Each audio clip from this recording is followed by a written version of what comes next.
कृष्णाय वासुदेवाय हरये परमात्मने प्रणत्य क्लेशनाशाय गोविंदाय नमो नमः। हरे कृष्ण। क्या आप जानते हैं उपवास का मतलब केवल अन्न या जल का त्याग करना नहीं होता। उप का अर्थ होता है नज़दीक और वास का अर्थ होता है रहना। इस प्रकार उपवास का अर्थ होता है भगवान के पास अधिक समय तक रहना। अब आपके मन में ये प्रश्न उठ सकता है कि क्या तो एकादशी के दिन हम पूरा दिन मंदिर में बैठे रहें, मंदिर में बैठकर पूजा पाठ भजन कीर्तन करते रहें?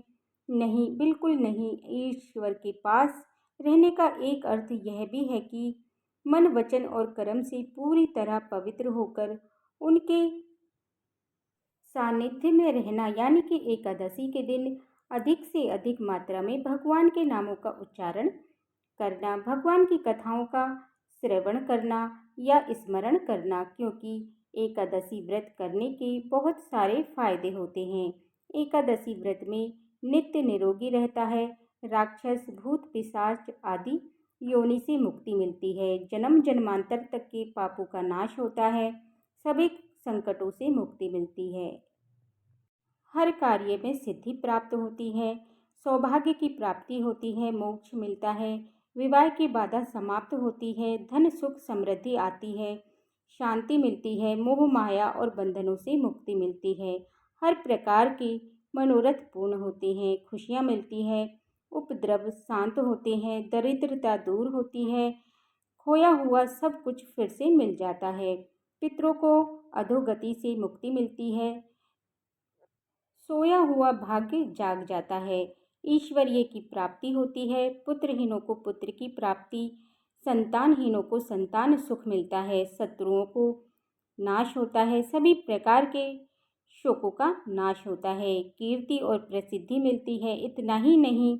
एकादशी उपवास से वाजपेयी और अश्वमेघ यज्ञ का फल भी मिलता है। तो जब एकादशी उपवास से इतना सब कुछ प्राप्त किया जा सकता है, तो क्यों ना हम आज के दिन हम सभी अपने आप को मन वचन और कर्म से भगवान के श्री चरणों में अर्पित कर दें और हम सब मिलकर सावन मास की पुण्यदायी और पौराणिक व्रत कथा का स्वादन करें। तो प्रेक्षताओं, अब आपको इस कथा का रसपान करने के लिए लेकर चलते हैं धर्मराज युधिष्ठिर के महल की ओर।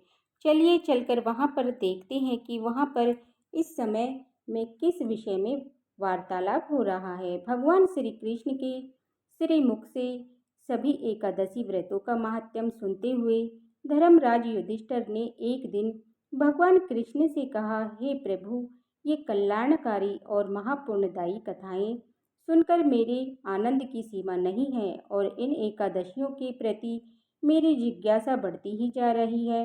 हे मधुसूदन, अब आप मुझे श्रावण मास के शुक्ल पक्ष की एकादशी की कथा सुनाने की भी कृपया कीजिए। इस एकादशी का क्या नाम है, इसके व्रत का क्या विधान है और इसमें किस देवता का पूजन किया जाता है और इस दिन व्रत रखने से किन फलों की प्राप्ति होती है, कृपया करके इन सभी का विस्तार पूर्वक वर्णन कीजिए। धर्मराज की बात सुनकर भगवान कृष्ण कहने लगे, हे धर्मराज, श्रावण मास शुक्ल पक्ष की एकादशी की कथा के श्रवण मात्र से ही अनंत यज्ञ का फल प्राप्त हो जाता है। हे धर्मराज, द्वापर युग के आरंभ में एक महिष्मती नाम की एक नगरी थी। उस नगरी में महाजीत नाम का एक राजा राज्य करता था। वह पुत्रहीन था, इसीलिए वह सदा दुखी रहता था। उसे वह राज्य, सुख, वैभव सब कुछ बड़ा कष्टदायक व्यतीत होता था, क्योंकि पुत्र के बिना मनुष्य को इहलोक और परलोक दोनों में सुख नहीं मिलता है। राजा ने पुत्र प्राप्ति के लिए बहुत उपाय किए, किंतु उसका हर उपाय निष्फल रहा। जैसे जैसे राजा महाजीत वृद्ध अवस्था की ओर बढ़ते जा रहे थे, वैसे वैसे उनकी चिंता भी बढ़ती जा रही थी। एक दिन राजा ने अपनी सभा को संबोधित करके हुए कहा कि हे प्रजाजनों, ना तो मैंने अपने जीवन में कोई पाप किया है और ना ही अन्यायपूर्वक प्रजा से धन एकत्रित किया है और ना ही प्रजा को कभी कष्ट दिया है और न कभी देवता ब्राह्मणों का अनादर किया है। मैंने प्रजा का सदैव अपने पुत्र की तरह पालन किया है, कभी किसी से ईर्ष्या भाव नहीं किया, सभी को एक समान समझा है। मेरे राज्य में कानून भी ऐसे नहीं हैं जो प्रजा में अनावश्यक डर पैदा करे। इस प्रकार धर्मयुक्त राज्य करने पर भी अत्यंत कष्ट पा रहा हूँ। इसका क्या कारण है, मेरी समझ में कुछ नहीं आ रहा। आप इस पर विचार करें कि इसका क्या कारण है और क्या इस जीवन में इस कष्ट से मुक्त हो पाऊंगा। राजा के इस कष्ट के निवारण के लिए मंत्री आदि वन को गए ताकि वहां जाकर किसी ऋषि मुनि को राजा का दुख बताकर समाधान प्राप्त कर सके। वन में जाकर उन्होंने श्रेष्ठ ऋषि मुनियों के दर्शन किए। उस वन में वयोवृद्ध और धर्म के ज्ञाता महर्षि लोमश भी रहते थे। सभी जन महर्षि लोमश के पास गए। उन लोगों ने महर्षि लोमश को दंडवत प्रणाम किया और उनके सम्मुख बैठ गए। महर्षि के दर्शन से सभी को बड़ी प्रसन्नता हुई। तब सभी ने हाथ जोड़कर महर्षि से प्रार्थना की, हे देव, हमारे अहोभाग्य है कि हमें आपके दर्शनों का सौभाग्य प्राप्त हुआ है। मंत्री की बात सुनकर लोमश ऋषि ने कहा, हे मंत्रीगण, आप लोगों की विनम्रता और सहव्यवहार से मैं अत्यंत प्रसन्न हूँ। आप मुझसे अपने आने का उद्देश्य कहिए। मैं आपके कार्य को अपनी सामर्थ्य के अनुसार अवश्य करूँगा, क्योंकि हमारा शरीर ही परोपकार के लिए बना है। लोमश ऋषि के ऐसे मृत वचन सुनकर मंत्री ने कहा, हे ऋषिवर, आप हमारी सभी बातों को जानने में भी श्री ब्रह्मा जी से भी ज़्यादा समर्थ हैं। अतः आप हमारे संदेह को दूर कीजिए। महेशमती नामक नगरी के हमारे महाराज महाजीत बड़े ही धर्मात्मा और प्रजापालक हैं। वह प्रजा का पुत्र की तरह धर्म अनुसार पालन करते हैं, किंतु वे फिर भी पुत्रहीन हैं। हे महामुनि, इससे वह अत्यंत दुखी रहते हैं। हम लोग अपनी प्रजा हैं, हम लोग भी उनके दुख से दुखी हो रहे हैं, क्योंकि प्रजा का ये कर्तव्य है कि राजा के सुख में सुख माने और दुख में दुख माने। हमें उनके पुत्रहीन होने का अभी तक कोई कारण ज्ञात नहीं हुआ है, इसीलिए हम आपके पास आए हैं। हे ऋषिवर, अब आपके दर्शन करके हमें पूर्ण विश्वास है कि हमारे ये दुख अवश्य ही दूर हो जाएगा, क्योंकि महान पुरुषों के दर्शन मात्र से ही प्रत्येक कार्य की सिद्धि होती है। अतः आप हमें बताने की कृपया कीजिए कि किस विधान से हमारे महाराज पुत्रवान हो सकते हैं। हे ऋषिवर, ये आपका हम पर और हमारी प्रजा पर आपका बड़ा ही उपकार होगा। मंत्रीगणों की ऐसी करुण पुकार सुनकर लोमश ऋषि नेत्र बंद करके राजा के पूर्व जन्मों पर विचार करने लगे। कुछ क्षणों बाद उन्होंने विचार करके कहा कि हे मंत्री जनों, हे राजा, पिछले जन्म में उद्दंड था और बुरे कर्म को किया करता था। उस जन्म में ये एक गांव से दूसरे गांव में घूमा करता था। एक बार की बात है, ये 2 दिन से भूखा था। ये दोपहर के समय जलाशय पर जल पीने गया। उसी जगह पर उस समय ब्याई हुई एक गाय भी जल पी रही थी। राजा ने उसको प्यास ही भगा दिया और खुद जल पीने लगा। वह एकादशी की तिथि थी। ब्याई हुई गाय को जल न पीने देने के कारण ही राजा को ये पाप लगा है। हे श्रेष्ठ पुरुषों, इसीलिए राजा को इस जन्म में ये कष्ट भोगना पड़ रहे हैं। एकादशी के दिन भूखा रहने का ये कारण हुआ कि इस जन्म में ये राजा है और प्यासी गाय को जलाशय से भगाने के कारण ये पुत्रहीन है। ये जानकर सभी सभा से प्रार्थना करने लगे, हे ऋषि श्रेष्ठ, शास्त्रों में ऐसा लिखा है कि पुण्य से पाप नष्ट हो जाते हैं। अतः कृपया करके आप हमें कोई ऐसा उपाय बताइए जिससे हमारे राजा के पूर्व जन्म के पाप नष्ट हो जाएं और उन्हें पुत्र रत्न की प्राप्ति हो।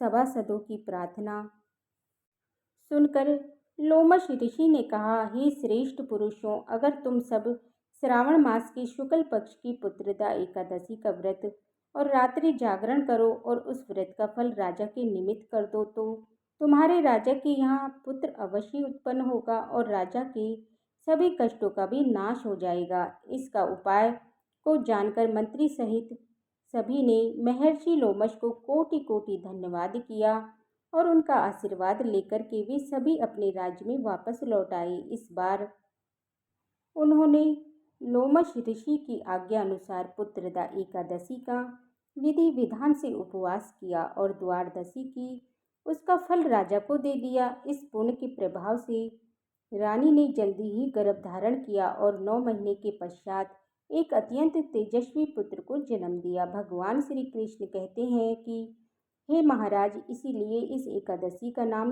पुत्रदा पड़ गया। पुत्र की इच्छा रखने वाले मनुष्य को विधि विधान पूर्वक श्रावण माह के शुक्ल पक्ष की एकादशी का व्रत अवश्य करना चाहिए। इस व्रत के प्रभाव से इस लोक में सुख और परलोक में स्वर्ग की प्राप्ति होती है। कथा का सार ये है कि पाप कर्म करते समय मनुष्य कभी ये नहीं सोचता कि वो क्या कर रहा है, परंतु शास्त्रों में विनीत होता है कि मनुष्य का छोटे से छोटा पाप भी उसे भयंकर दुख भोगने को विवश कर देता है। अतः मनुष्य को पाप कर्म करने से डरना चाहिए, क्योंकि पाप नामक ये दैत्य जन्म जन्मांतर तक उसका पीछा कभी नहीं छोड़ता। इसीलिए प्राणी को चाहिए कि सत्य व्रत का पालन करते हुए भगवान के प्रति पूरी श्रद्धा और भक्ति रखे और ये बात सदैव स्मरण रखे कि किसी के दिल को दुखाने से बड़ा पाप इस संसार में कोई दूसरा नहीं है। धर्मराज युधिष्ठिर को पुत्रदा एकादशी का महात्म्य बताकर भगवान श्री कृष्ण मौन हो गए। तब धर्मराज युधिष्ठिर ने पूरे विधि विधान से सावन शुक्ल की पुत्रदा एकादशी का व्रत रखा, जिसके पुण्य प्रताप से वह इस लोक में समस्त सुखों को भोग कर अंत में स्वर्गलोक को गए। प्रेषिताओं, आइए अब सब मनोकामनाओं को पूर्ण करने वाली एकादशी की दूसरी कथा का भी श्रवण करते हैं। आप सभी श्रद्धापूर्वक विश्वास के साथ इस कथा का पूरा अवश्य सुनिएगा। एक बार की बात है कि एक गांव में एक सेठ जी थे और उसका भरा पूरा परिवार था। वो बहुत धनी थे। उनके 3 बेटे थे, लेकिन उनकी कोई भी बेटी नहीं थी। इस बात की कमी सेठ जी को बहुत खलती थी। कुछ समय बीता तो सेठ जी की पत्नी का एक दिन देहांत हो गया। समय का पहिया घूमता रहा। समय हुआ तो विवाह योग्य सभी बेटों का विवाह भी कर दिया। सेठ जी का अच्छा खासा कारोबार था। दिन भर सेठ जी के बेटे कारोबार संभालते और शाम होने पर अपने बच्चे और अपनी पत्नियों के साथ व्यस्त रहते। सेठ जी के परिवार में सुनने वाला अब कोई नहीं था। कोई भी ऐसा नहीं था जिससे सेठ जी अपने मन की बात कहे और सुन सके। सेठ जी को शुरू से ही इस बात का बड़ा अफसोस था कि उसकी कोई बेटी नहीं और अब उनकी पत्नी भी उनके साथ नहीं थी। अब उनकी पत्नी भी अब उनका साथ छोड़कर जा चुकी थी। सेठ जी के मन में ये कसक और अब बढ़ने लगी कि उनकी कोई पुत्री क्यों नहीं है। एक दिन एक पहुंचे हुए महात्मा सेठ जी के घर पर आए और उन्हें दुखी देखकर पूछने लगे कि सेठ जी, क्या बात है? तुम्हें किस बात की परेशानी है? तुम इतना दुखी क्यों हो रहे हो? और तब सेठ जी ने अपने दुख का कारण उन महात्मा को बताया कि हे महात्मा जी, मेरी कोई बेटी नहीं है, इस कारण मैं बहुत दुखी हूँ। जीवन में अभाव लगा रहता है और मुझे बड़ा अफसोस होता है कि दुख होता है कि कोई मेरी बेटी क्यों नहीं है। अगर मेरी बेटी होती तो वो भी मेरा ध्यान रखती, मेरे मन की बात सुनती। मैं भी उससे अपने मन का बोझ कहकर सुनकर हल्का कर लिया करता।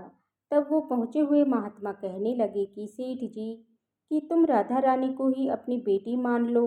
हमारे जीवन में जब जिस चीज़ की कमी होती है तो उसे भगवान ही पूरा करते हैं। अब भला बेटी ना होने के कारण तुम इतने परेशान हो। परेशान होने से क्या होगा? भला तुम राधा रानी को एक बार अपनी बेटी मानकर देखो और जब भी तुम्हारा मन चाहे, जब भी तुम उदास हुआ करो, अपने दिल की सारी बात राधा रानी से कर लिया करना और फिर ये अभाव कभी नहीं सताएगा कि तुम्हारी कोई बेटी क्यों नहीं है। महात्मा जी की ये बात सेठ जी को बड़ी अच्छी लगी और फिर उन्होंने ऐसा किया कि खूब खुश होकर बाजार गए और फिर वहाँ से राधा रानी की एक सुंदर सी मूर्ति खरीद कर ले आए। उन्हें पहनाने के लिए सुंदर सुंदर पोशाकें भी ले आए। हर दिन वो राधा रानी की मूर्ति को स्नान कराते और उनकी पोशाक बदलते, उनसे खूब सारी बातें करते। फिर हर दिन खुद भोजन करने से पहले राधा रानी को भोग लगाते। सोने से पहले ये उनका नियम बन गया था कि वो राधा रानी के साथ खूब बातें करते, दिन भर की बातें राधा रानी को सुनाया करते। ऐसा करते करते सेठ जी दिल से ही राधा रानी को अपनी बेटी मानने लगे और ये भूल से भी भूल गए कि कोई बेटी नहीं है, और वह इस निर्जीव सी मूर्ति को ही अपनी बेटी मान बैठे। लेकिन भक्ति में मगन सेठ जी को किसी भी बात का आभास नहीं था। उन्हें बस पता था तो ये कि उनकी एक बेटी है जिससे वो हर दिन खूब सारी बातें करते हैं। अब सेठ जी दिन भर राधा रानी से बात ना कर ले या उनकी पसंद का भोजन राधा रानी को ना खिला लें, तब तक उनको बड़ी बेचैनी रहती। बहुत सारी बातें करने के बाद, अपने दिल की सारी बातें कहने के बाद ही उनके मन को सुकून आया करता था।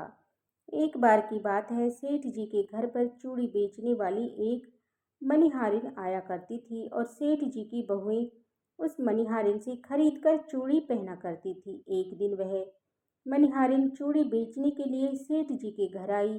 तब उसने सेठ जी की तीनों बहुओं को उनके पसंद की चूड़ियां पहनाई। मनिहारी सेठ जी के घर पर बैठी हुई थी। सेठ जी की तीनों बहुएं तो चूड़ी पहनकर चली गई। उनके ही सामने एक छोटी सी कन्या आई और मनिहारिन से कहने लगी कि मुझे भी चूड़ी पहना दो। खूब सारी रंग बिरंगी चूड़ी वाली ने सोचा कि शायद सेठ जी के घर पर कोई मेहमान आया होगा, उन्हीं की ये कन्या होगी, तो उसने भी उस नन्ही बालिका को चूड़ियाँ पहना दी। और उसके बाद वो चूड़ी वाली मनिहारिन सेठ जी से पैसे मांगने सेठ जी की दुकान पर पहुंचने गई और कहने लगी कि मुझे चूड़ियों के पैसे दे दो, और उसने पहले से अधिक पैसे मांगे। तो सेठ जी ने कहा कि क्या बात है कि तुम हर बार तो इतने रुपए की चूड़ियां पहनकर जाती हो, क्या अब तुम्हारी चूड़ियां महंगी हो गई हैं जो हर बार से अधिक रुपए मांग रही हो? तो मनिहारिन बोली कि नहीं सेठ जी, मैंने चूड़ियों का दाम नहीं बढ़ाया है, लेकिन आज मैंने 3 लोगों को नहीं बल्कि 4 लोगों को चूड़ियाँ पहनाई हैं। सेठ जी ने सुना तो कहने लगे, अरे तुमसे कोई गलती होगी, मेरे घर पर तो चूड़ी पहनने के लिए सिर्फ 3 बहुएं हैं। ये लो, तुम 3 बहुओं की चूड़ी के पैसे लो। मनिहारिन भी कुछ नहीं बोली, सेठ जी से पैसे लेकर चुपचाप अपने घर आ गई। शाम हुई तो सेठ जी अपनी दुकान से अपने घर पर आए। आकर उन्होंने सबसे पहले राधा रानी को भोग लगाया और फिर हर बार की तरह दिन भर की सारी बातें राधा रानी से बताई। और जो सो गए, उस रात सेठ जी के सपने में राधा रानी आकर बोली कि बाबा, आपने चूड़ी वाली को मेरी चूड़ी के पैसे क्यों नहीं दिए? जब आप मुझे अपनी बेटी मानते हो तो फिर बताओ मुझे कि आपने मेरी चूड़ी के पैसे मनिहारिन को क्यों नहीं दिए? ऐसा कहकर राधा रानी एक छोटी सी बेटी की तरह, लाडली बेटी की तरह सपने में रोने लगी। ये देखकर घबराहट के मारे सेठ जी की तो आंख खुल गई। अब लाडली बेटी को रोता देखकर सेठ जी भी रोने लगे। जब सुबह हुई तो भागे भागे मनिहारिन के घर गए और बहुत सारे सोने के सिक्के उसके पैरों में रख दिए और मनिहारिन से बोला कि बहन, कल तुम सच बोल रही थी कि तुमने कल 4 को ही चूड़ी पहनाई थी और मैंने तो श्री जी को अपनी बेटी माना है। तुम बहुत भाग्यशाली हो जिसको राधा रानी के दर्शन हुए हैं। अरे मैं तो इतने दिनों से उनके दर्शन को तड़प रहा हूँ और तुमने बस एक बार में ही उनके दर्शन कर लिए। ऐसा कहकर सेठ जी रोने लगे। सेठ जी हाथ जोड़कर बोले, बहन, तुम्हें जोड़ी का जो भी दाम चाहिए चूड़ी का मुझसे मांग लो। सेठ जी को रोता देख कर मनिहारिन की आंखों में भी आंसू आ गए और मन ही मन वह सोचने लगी कि जब मुझे खुद राधा रानी के दर्शन हो गए हैं तो फिर भला मुझे सेठ जी से दाम क्यों लेने? मुझे इससे ज़्यादा क्या चाहिए? वो भी सेठ जी के सामने हाथ जोड़कर बोली कि आपके ही कारण मुझे राधा रानी के दर्शन हुए हैं और मेरा ये जीवन सफल हो पाया। अब मुझे कुछ नहीं चाहिए। पुरुषोत्तम, जब हम भगवान को सच्चे मन से पुकारते हैं, उनकी पूजा करते हैं, उन्हें जिस भाव से भी पूजते हैं, वो हमें उसी भाव में दर्शन भी जरूर देते हैं। हमारे मन के भावों का वो हर समय ध्यान रखते हैं। ये थी एकादशी की कथाएं। अब सुनिए ग्यारस माता की एक अद्भुत कथा सुनाने जा रही हूँ, जिसे सुनकर हर कोई इस व्रत को करने के लिए प्रेरित हो उठता है। इस प्रकार भगवान श्री कृष्ण ने ग्यारस माता की पावन कथा सुनाना प्रारंभ किया। एक बार देवऋषि नारद जी बैकुंठ लोक गए। वहां उन्होंने भगवान श्री लक्ष्मी नारायण जी को प्रणाम किया। फिर नारद जी ने श्री हरि से कहा, हे प्रभु, अब धरती पर आपका प्रभाव कम हो रहा है।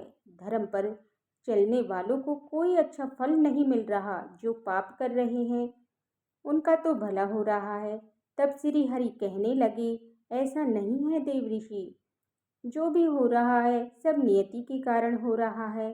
श्री हरि की बात सुनकर नारद जी बोले कि प्रभु, मैं तो देख कर आ रहा हूँ कि पापियों को तो अच्छा फल मिल रहा है, लेकिन भला करने वाला और धर्म के रास्ते पर चलने वाले लोगों को बुरा फल मिल रहा है, उन्हें दुख भोगने पड़ रहे हैं। भगवान ने कहा, हे देव ऋषि, कोई ऐसी घटना बताओ जिससे तुम्हें ये लग रहा हो। नारद जी कहने लगे, प्रभु, अभी अभी मैं एक जंगल से आ रहा हूँ। वहाँ पर एक गाय दलदल में फंसी हुई थी। कोई भी उसे बचाने वाला नहीं था। थोड़ी देर के बाद ही मैंने देखा कि एक चोर उधर से गुजरा। दलदल में फंसी हुई गाय को देखकर वो रुका तक नहीं, बल्कि वह उस गाय पर पैर रखकर दलदल से भरा गड्ढा लांद गया और आगे निकल गया। आगे गया तो उस चोर को सोने से भी मोहरों से भी भरी एक थैली मिली। थोड़ी ही देर पर वहां एक साधु महाराज आए तो उन्होंने उस गाय को दलदल से में फंसा देखा तो गाय को बाहर निकालने की पूरी कोशिश की और पूरी ताकत लगाकर आखिरकार उस गाय को निकाल लिया। गाय को बाहर निकालने के प्रयास में वे साधु महाराज खुद दलदल से लथपथ हो गए थे। जब वे साधु महाराज आगे बढ़े तो वे एक गड्ढे में गिर गए और उन्हें चोट लग गई। प्रभु, अब आप ही बताइए, ये कौन सा न्याय है। नारद जी की पूरी बात सुन लेने के बाद श्री हरि बोले, हे देव ऋषि, ये सही ही हुआ। जो चोर गाय पर पैर रखकर भाग गया था, उसकी किस्मत में तो एक खजाना था, लेकिन उसे इस पाप के कारण कुछ मोहरे ही मिली। वहीं साधु महाराज को गड्ढे में इसलिए गिरना पड़ा क्योंकि उनके भाग्य में उस समय मृत्यु लिखी हुई थी, लेकिन एक गाय को बचाने के कारण, दलदल से गाय को बाहर निकालने के कारण उनके पुण्य बहुत अधिक बढ़ गए और उनकी मृत्यु बस एक छोटी सी चोट में बदल गई। इंसान के कर्म से ही उसका भाग्य तय होता है देव ऋषि, इसीलिए अच्छे कर्म करना कभी नहीं छोड़ना चाहिए। श्री हरि की बात सुनकर देव ऋषि नारद मुस्कुराते हुए और प्रभु को प्रणाम करते हुए नारायण नारायण कहकर प्रभु की रचाई हुई सृष्टि की अन्य लीलाएं देखने के लिए चल पड़े। तो प्रेम से बोलिए श्री लक्ष्मी नारायण भगवान की जय। एकादशी माता की जय। अब सुनिए एकादशी माता की आरती।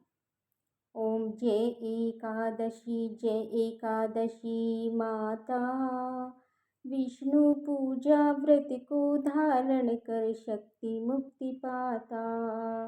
ओम जय एकादशी माता, विष्णु पूजा व्रत को धारण कर शक्ति मुक्ति पाता। तेरे नाम गिनाऊं देवी करनी, गण गौरव की देवी माता शास्त्रों में वर्णी। ओम जय एकादशी माता, विष्णु पूजा व्रत को धारण कर शक्ति मुक्ति पाता। मर्द शेष की कृष्ण पक्ष की उत्पन्ना विश्वतारिणी जन्मी। शुक्ल पक्ष में हुई मोक्षदा शक्ति बन आई। ओम जय एकादशी माता। विष्णु पूजा व्रत को धारण कर शक्ति मुक्ति पाता। पौष की कृष्ण पक्ष की सफला नामक है। शुक्ल पक्ष में पुत्र दा आनंद अधिक रहे। ओम जय एकादशी माता। विष्णु पूजा व्रत को धारण कर शक्ति मुक्ति पाता। नाम षट तिला माघ मास के कृष्ण पक्ष आवे। शुक्ल पक्ष में जय कहवावे विजय सदा पावे। ओम जय एकादशी माता। विष्णु पूजा व्रत को धारण कर शक्ति मुक्ति पाता। विजया फल गुण कृष्ण पक्ष में शुक्ला आम्ल की है।